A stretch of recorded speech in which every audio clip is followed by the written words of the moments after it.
Thank you for coming.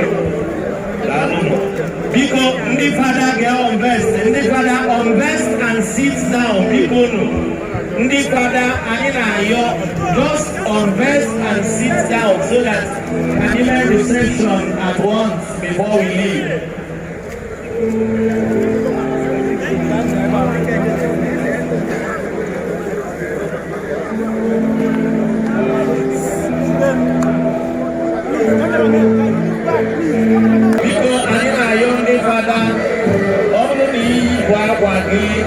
Because you sit down because we are beginning the reception at once.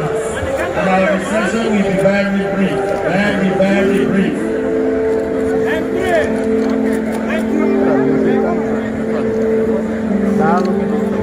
Can you please move back? MOD, please do your work. Can you please move back so that you can get the camera work? Please go back. You should go back. Shift them back. Go back.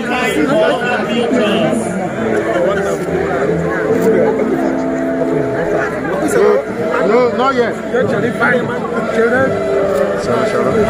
Yes.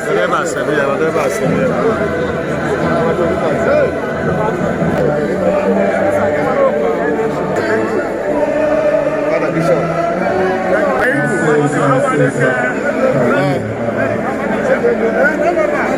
I don't listen. I don't know about it. I won't listen.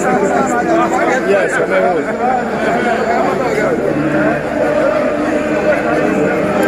Local, yeah. Don't try to tell me what it is.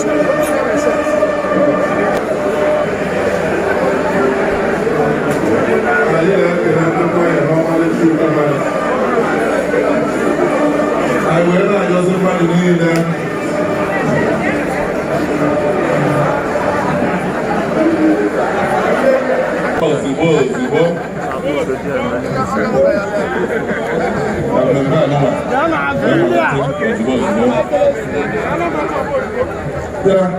Bishop was also there, or the Papa was supposed to go to I never go. This is the chief of staff of the government of Anambra State, Honorable Prince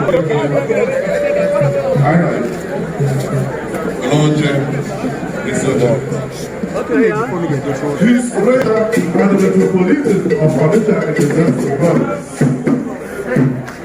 You're welcome. You can now sit down. Glory be to the Father, and to the Son, and to the Holy Spirit. Almighty God, our Father, we pray you to accept our gratitude. May all we do and say today this afternoon in appreciation for your blessings and favors on us, especially on me for these 40 years, may be acceptable to you. The dancing, the celebration, the joy. May you accept all of them as pleasing in your sight. And may you send us your blessings in abundance through Christ our Lord. Amen. In the name of the Father, and of the Son, and of the Holy Spirit. Mr. Senator Chief Dr. Victor Ume, comment opening remarks.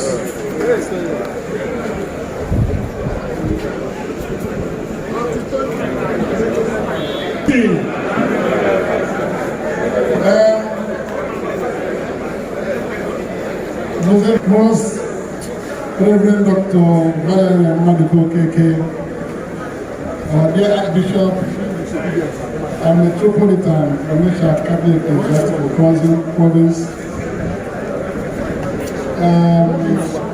the Governor of Anambra State, ably represented by Chief Prince Odele, the Chief of Staff, Ibrahim Lugu,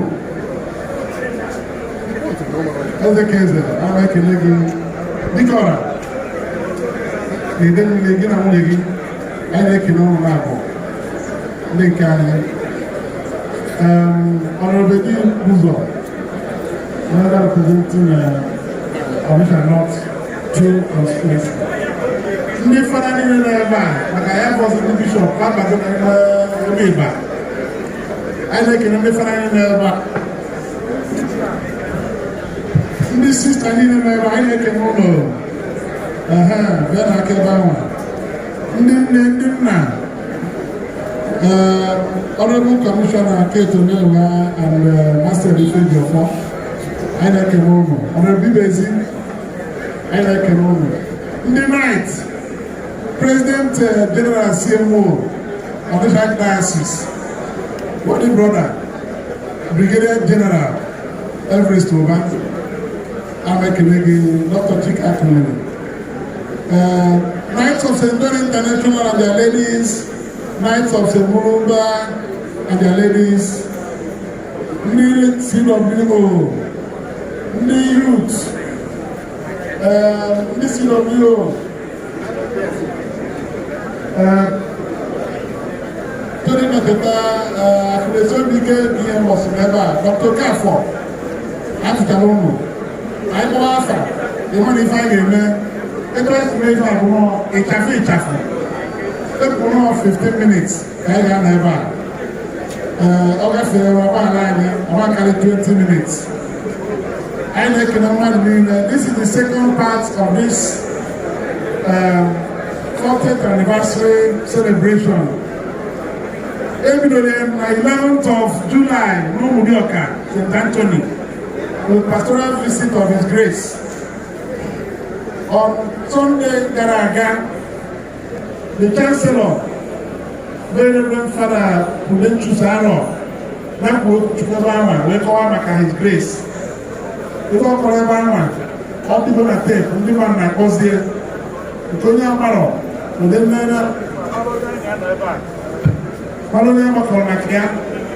today, His Lordship Bishop Don Okoye did the same thing. But I only can take Pudenchu Sokokarele. Makano, never His Grace, not the governor. He did a wonderful presentation. Today, I never go second stanza of today's event to celebrate with Archbishop gratitude, most Reverend Valeria Modukoke, and I also say gratitude. So if I never thought, if we take over here, Monsi, Kaisi, Nayuku, let them men, and come to them men, and for you, no Garaga, and the children get the one, more than a room, and I don't think I don't know what. They are in the room with you. I want to say I'm very proud of you, Your Grace. When you get a copy of the compendium, you will see the goodwill messages published there where people express their feelings about His grace. There is no time to speak about you, just to say that we love you and everybody here is proud of you for the wonderful job you've done for God and for humanity through your episcopacy. Although easy, the humility is captivating and humbling to those who are not proud. Any person, a proud person for him, I want to be the better. You know, better than neither. You know, neither. You know, neither. But I think we have spiritual directions. I know so. So we God reward you on this 40th anniversary, and we look forward to celebrating a golden jubilee. We are happy to be with you and your friends. So may God keep you and reward you. I I'm on my committee. We man even the chairman of Canada to them Madeba. Even I the member Chineka goes here. My wife in the village, instead of one event tech Bishop Valeria Modukoke. Now what is other Jimmy man, what even other people on the money? I got over, or we are on I'm not the time to come. even look at Grace, a man after God's heart. The one is very that God for man. Now, I don't know that I may have gone back. They wish to do is that then you're the one that can be a blue in the teacher. When I'm looking at my weapon.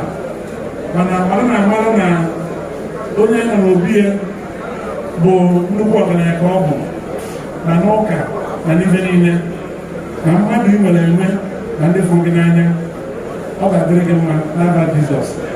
Nke ọzọ ya eklasị adres Adama ndị ọka spigo ya na Bologology ekele I can distinguished Senator Victor for this very wonderful opening remarks. We go immediately to take the address of felicitations and we invite Reverend Father George Ademike to come and do that at once. Loyalty and support.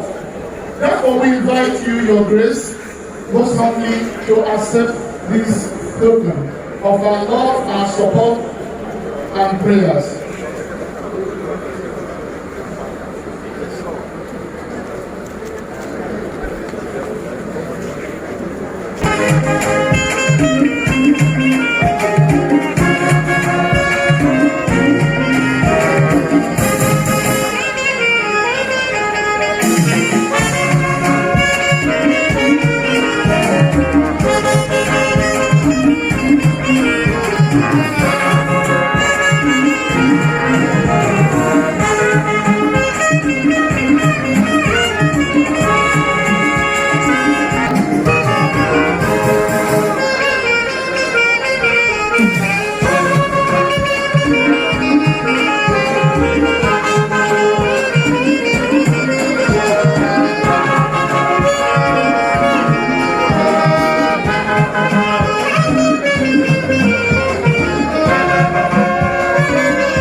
Victor Omer, the chairman of this occasion, is in good senator of the Federal Republic of Nigeria, and Dr. Obiora Okonkwo, the Victoria, the Deputy.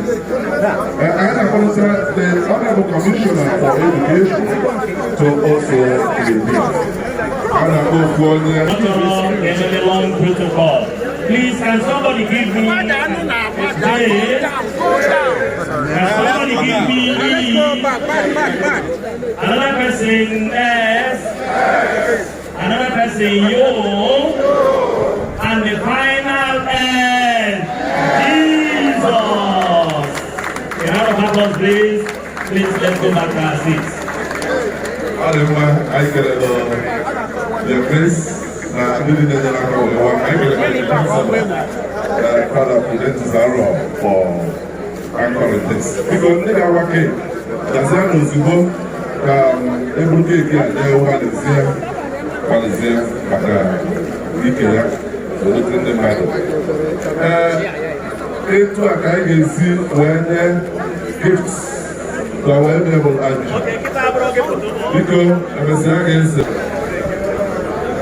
As can get give me a quiet while not was in the water, and no one goes to the area.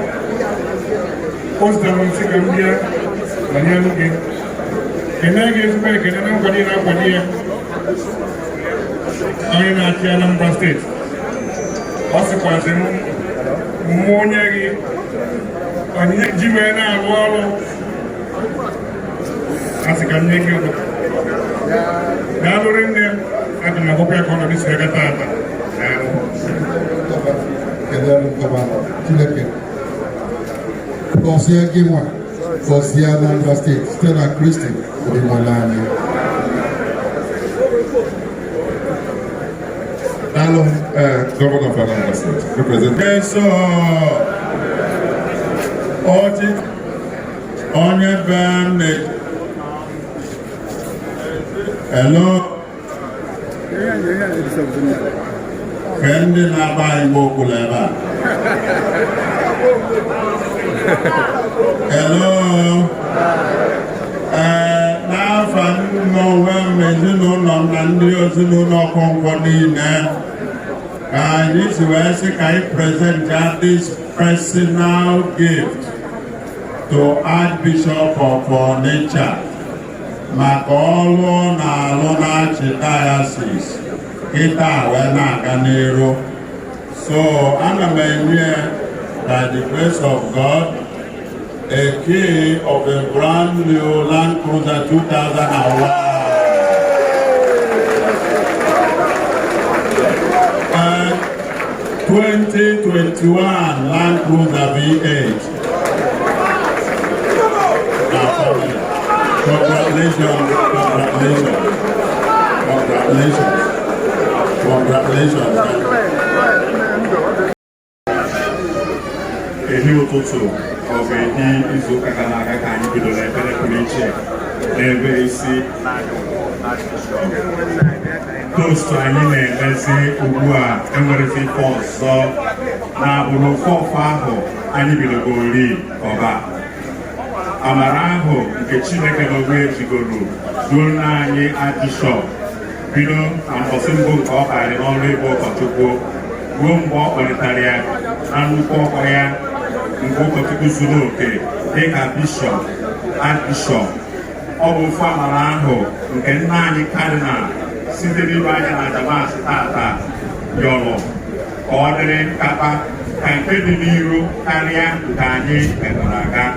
Ọ bụ ofu afọ ka anyị na-asụ n'isi ihe ka anyị na-eme na-asị na Chineke na-eji amara ya na-edu ya na nke dị n'iru ka ọ ga-adịrị anyị ndụ. Ọ ga-adị ka echi maka na echi anaghị agwụ agwụ. Ọ ga-adịkwa dịka ụzọ mmiri. Olileanya anyị bụ na ọ bụrụ sọsọ ọrụ ọma nke ọ ga-alụ anyị n'ụwa aka site na Kristi dịwe n'anyị. Mba sika ịkọ ndị niile nọ nso ebe maka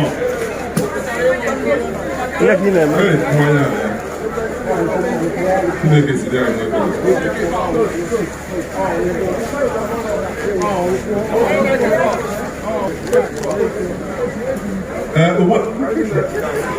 sọsọ na-ekwu Bishop ga-anara anyị. Hip hip hip! Hip hip hip! Hip hip hip! Cheers, cheers, cheers. Yes. Yes.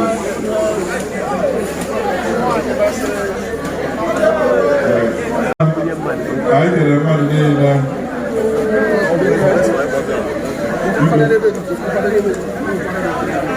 I get a man niile. I was there. Onye ọbụla n'ozi anyị.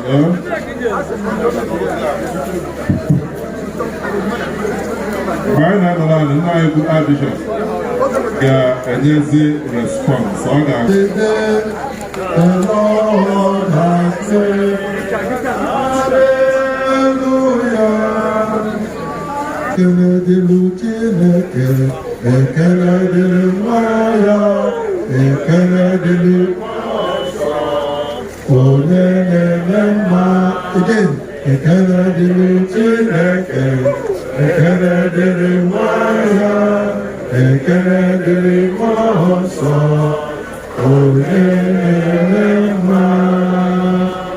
Ututu Jesu Kristi ka anyị nọ na obere oge may we all be seated. We will all be seated. Ka anyị nọdụ na anyị na-ese foto. bụghị mmadụ otito ga-adịrị ọ bụghị mmadụ ka otito ga-adị otito niile ga-adị n'oge Jizọs. Oge anyị na-eme emume ka nwa anyị nwoke na-enye anyị na nwanne anyị Dr. Patrick Ụba Ifeanyi Chukwu Ụba Ebubechukwu ụzọ na Nnewi na Anambra na Naịjirịa n'ụwa niile gburugburu oge afọ ọ gara Ebubechukwu ụzọ Ụmụrụ Ifeanyi Chukwu mgbe nne na nna ya mụrụ abalị afọ abalị onye na-emegide anyị na-arịọ Chineke ka afọ nke onye isi olu site na Kristi ụdị nwere anyị ya na-asị gị nnọọ nnọọ ngwa ka anyị nọ na nọsipụta gbuo okwu n'aka n'anya onye isi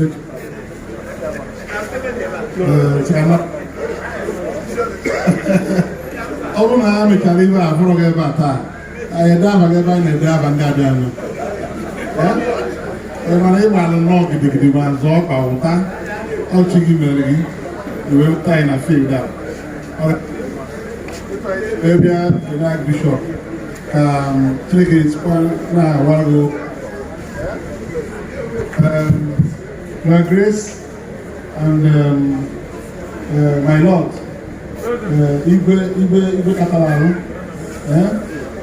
Bishop na Mina nwanne anyị nwoke na-alụ ọrụ na Niger State ọ bụ onye ọzọ bụ maka ndị amara onye bụ Bishop Martin Ụzọukwu Igwe ọnwa nna nọ amara ndị mara anachago na m na-anara ndị excuse prọfesọ Udosi ka nnalị ya ọ kọrọ Archbishop bụ ya o nwere onye ọya ọ dịdoro anya nnyaa ọya mere ọ bịara na Grace emechakwa ndị kọmiti agwaghị ibe o mere edecha ihe ndị mmadụ mere ya bụ nke Chukwu Masoludo onye ekelezi mmadụ niile dịka onye isi oche n'ụbọchị nke taa oke ozi Aguleri gọvanọ chutere gọvanọ adịghị eme mkpọtụ ndị Igbo na-agba gị n'ebe imeri ọka eto nọ gọvanọ gị nke a na-etabeghị anya oge Farabasi na-ekwuru ife bịa nye gị envelope nye Dr. Obiora Okonkwo envelope ọka imoto na envelope na-aba ama Bishop Obiora emego nke mgbe ị prezidenti nke gọvanọ izu ka ịbara maka ọ ga-ajụ na ekwere ibe asịsị mee ka nkwupụta ya na moto na-abọ ka e butere ya Bishop tata gọvanọ Obiora ọ butere otu Land Cruiser ọ envelope ahụ maka enye ikike inye Obiora wetago nke onye ọbụla na-enyebe gị onyinye etu isi wee dị na mkpa dị anyị na ịfụnanya ị na-egosi ndị mmadụ na ntụziaka ị na-enye ka ọ dịrị ụwa niile mma moto a ga-ebute ga-eju na field a mana ka ọ dịba mgbe ị ga-eme 50 years anniversary ya Golden Jubilee oge anwa ọ bụrụ helikọpta wetere gị maka na ọ ga-adịzi 78 about 78 ka ọ ya dị na Golden Jubilee ọ bụrụ mmadụ ịgbakọrọ moto na-atụghị na galop 77 years yes I said it for a few months so we will okay for some months so we will 68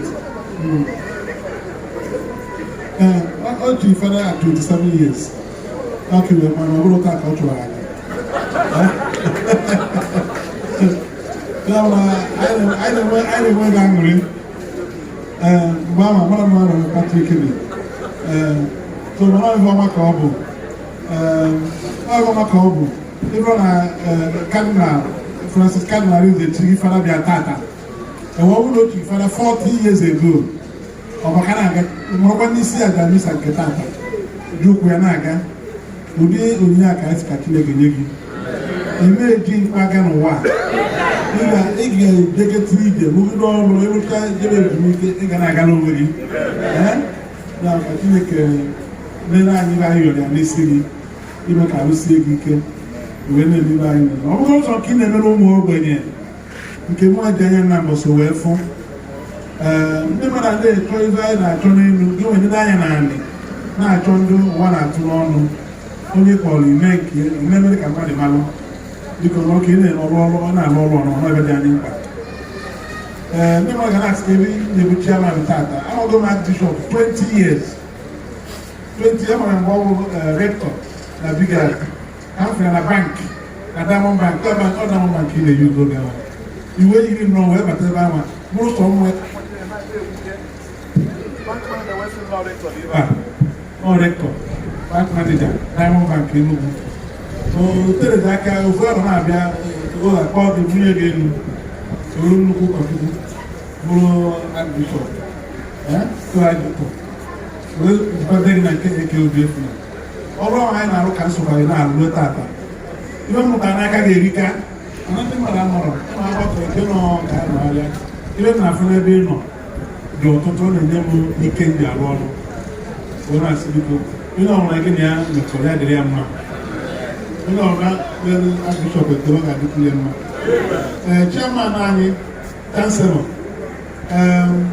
amara m etu na-esi okwu ife niile Archbishop na-eme ka ị mụtara precision ị na-ekwu oge ihe ọbụla ekwuru oge na omeyi oge na oge omeyi onye na Archbishop na-arụ ọrụ na-emewu precision maka ịdị detail and thorough so na ọ ga-adịrị gị mma dịrị anyị niile mma nke ikpeazụ ebe a ka anyị kụnye wee jee ebe edobere anyị nri maka ndị ụlọ ọrụ na field eribere nri anyị gafe eje na chọba ọ ga na-agaziri gị iwe ka butere helikọpta distinguished my sister come here and ife bidoro n'ụzọ ndị ọ dị n'obi ndị senators arọchitere anya ụlọ ebe a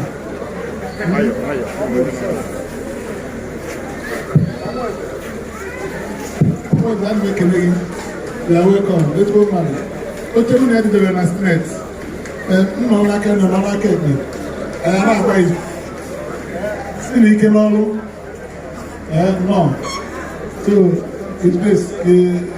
Your grace ịgọzizi anyị ka anyị jee n'ụlọ. Daalụ Lurinda, daalụ. Tupu m gọzie, achọkwa m ikelekwu ọzọ okwugbo maka ọtụtụ ife ọma na-eme ma a dara eme mkpọtụ ọtụtụ tụ na-adịbeme ụfọdụ n'ime unu ga-afụ na soshal midia ebe a lụrụ nwatakịrị na-ebere aka awayo ọbatazịa nsa na-ebe ife dị ọmbọọlụ otie okiri kata nwata na foto si n'ọkwa na foto ka na-afụ ụdị a si n'ọkwa na foto ka na-afụ afụ n'ọkwa na ife ọrụ ha afụsigo si mba ọrụ ife ọbụla a na-eme na ga-esi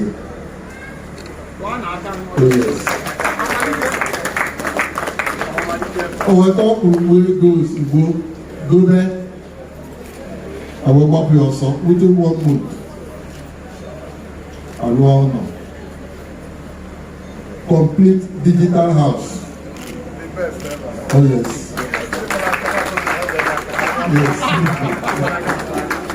Standing water, standing light. Everything complete. Kitchen. In fact, digital house. Yes. Mangopa, Edimakia. Nango Soba. A few friends of his and a few friends of ours. Ilaka. A girl publicized about 4 or 5 people over the table with 2 months and one. And they have to say, before they finally to go to that and Bandama will come. Oh yes. Yes. And as usual, also here the Canafia, or here the Rafia. Oh no. Ụmụ ọ na-adaba ya n'udo ebe Chineke jikọrọ ọnụ mmadụ gara gịnị oge a si sinetọ Dr. Victor Ube ama nọ na n'obodo ya osedi ebe Yes.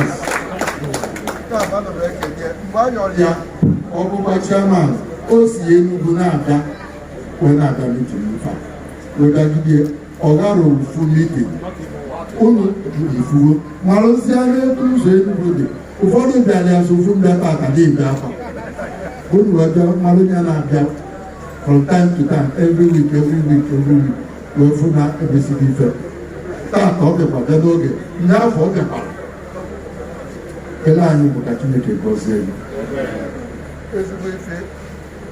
ezigbo ife bụ n'obi ka Chineke melee ya n'afa Jizọs Kraịst bụ onyenwe anyị onyenwe anyị nọ n'elu olu enyemaka anyị bụ n'afọ onyenwe anyị ka Chukwu dike niile gọzie unu nna na nwa na mmụọ nsọ udo dịrị unu